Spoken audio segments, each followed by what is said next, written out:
Hello everyone, I hope you are doing well. Today we will talk about how to fix or how to solve the problem of Aloha app.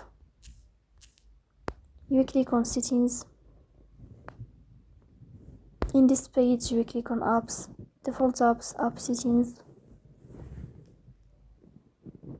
Here we go to this application of Aloha as you see, and you will enter. Then we click on first stop and we click OK. Here you will enter to the window of storage.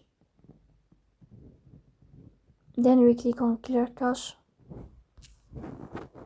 Here you will turn on your airplane mode